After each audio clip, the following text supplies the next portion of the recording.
Selamat malam dan kiranya sahabat semua baik adanya dan dalam penyertaan Tuhan Yesus. Tema kita adalah ketakutan yang tidak perlu. Ia orang yang takut akan Tuhan tidak takut kepada kabar celaka, hatinya tetap penuh kepercayaan kepada Tuhan.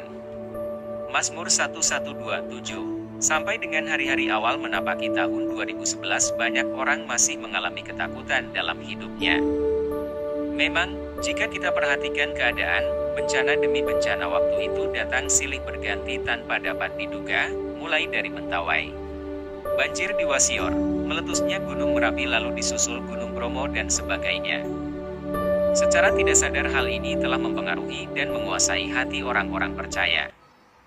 Di satu sisi mereka percaya bahwa Tuhan itu maha sanggup dan menguasai hati orang-orang percaya.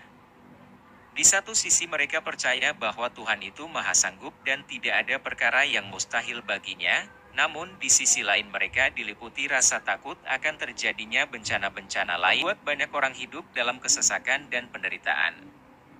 Tetapi sebagai anak-anak Tuhan kita kembali diingatkan agar tidak takut terhadap keadaan apapun, karena di dalam hidup orang percaya tidak diberikan roh ketakutan, melainkan roh yang membangkitkan kekuatan, kasih dan ketertiban.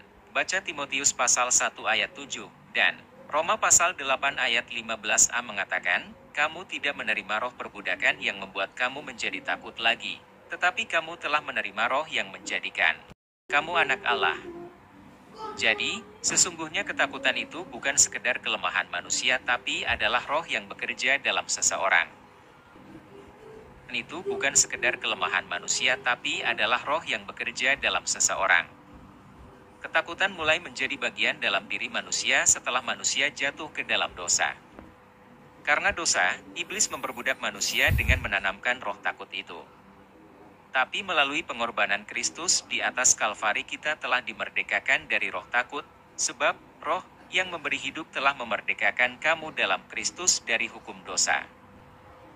Roma pasal 8 ayat 2. Jadi, meski dunia bergoncang sekalipun tidak ada alasan bagi orang percaya untuk menjadi takut. Telah memanggil kita sebagai anak-anaknya, artinya kita beroleh jaminan pemeliharaan dan perlindungan yang sempurna dari Tuhan sebagai Bapa kita.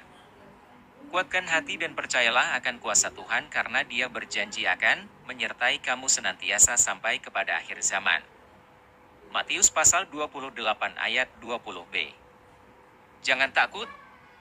Tidak sedikit orang menderita bukan karena mengalami masalah yang berat tetapi karena mereka hidup dalam ketakutan yang berlebihan setiap hari, sehingga mereka pun semakin jauh dari persekutuan dengan Tuhan. Kunci menang dari rasa takut adalah melekat kepada Tuhan setiap hari. Amin.